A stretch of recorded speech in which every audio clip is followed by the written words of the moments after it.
السلام عليكم ورحمة الله وبركاته. كلنتي wanaagsan asxaabay meel kastood naga daawareysaan ku soo dhawaada barnaamijkeeni ugu horeeyay maanta talaada. barnaamijka waxaynu ku soo qaadanaynaa wararkii ugu waaweynaa ee soo dhacay tan iyo intaynu kala maqnayn. qodobada barnaamijkan idinku hayo waxaa kamid ah doodii iyo foolxumadii iyo caydii ugu xumayd ayay soo warinayaan warbaahinta Israa'iil in ay dhexmartay saacadihii la soo dhaafay markii ay telefoonka ku wada hadleen Netanyahu iyo Donald Trump. haddaba warbixin la yaab leh oo ku saabsan doodaas iyo wixii dhexmaray ayaynu barnaamijka ku soo qaadan doonaa. ciidanka Israa'iil oo la sheegayo maanta qaybo kamid ah koonfurta Lubnaan inay diideen inay hore u dhaqaaqaan kadib markii si xun ay u baabi'isay qaybo kamid ah taangiyadii iyo hubkii ay wateen diyaaradaha droniska ah ee ay isticmaalaan Hezbollah. haddaba Hezbollah droniskeedii ayaa iminka waxaa laga fakarayaa waxa laga yeelayo. Israa'iil waxaa laf dhuun gashay ku noqday diyaaradaha droniska ah. wararkii ugu dambeeyay Hormuz oo ay maraakiibi ka gudbeenna waan idin hayaa.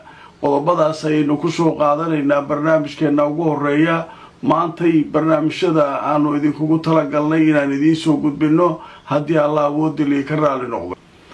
haddaba barnaamijka waxaynu ku soo qaadanaynaa wararkii soo dhacay intaynu kala maqnayn. haddaba waxaynu ku bilaabaynaa warbaahinta Israa'iil ayaa saakay si weyn uga hadlaysa. waxaa sidoo kale mar dambe yana ku soo biiray warbaahinta Mareykanka. maxay ka hadlayaan? waxay leeyihiin saacadihii la soo dhaafay telefoon ay ku wada hadleen Netanyahu iyo Trump waana iscaayeen.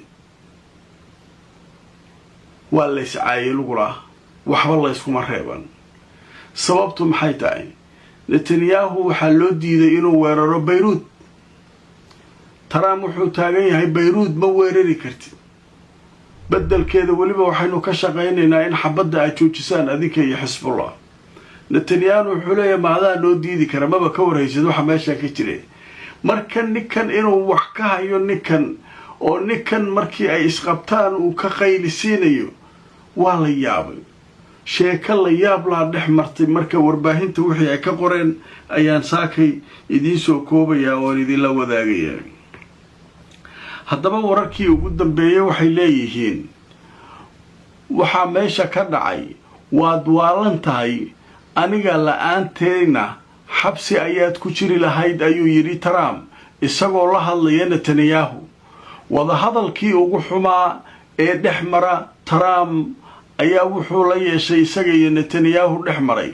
haddaba laba sarkaal oo Mareykan ah iyo ilo xog ogaal ah ayaa sheegay in madaxweynaha Mareykanka Donald Trump uu weerar kulul ku qaaday ra'iisul wasaaraha Israa'iil Benjamin Netanyahu intii lagu jiray telefoon ay ku wada hadlayeen oo lagu tilmaamay kii ugu xumaa abid ee dhex mara labadooda, iyadoo Israa'iil ay ku hanjabaysay inay duqayn doonto caasimadda Lubnaan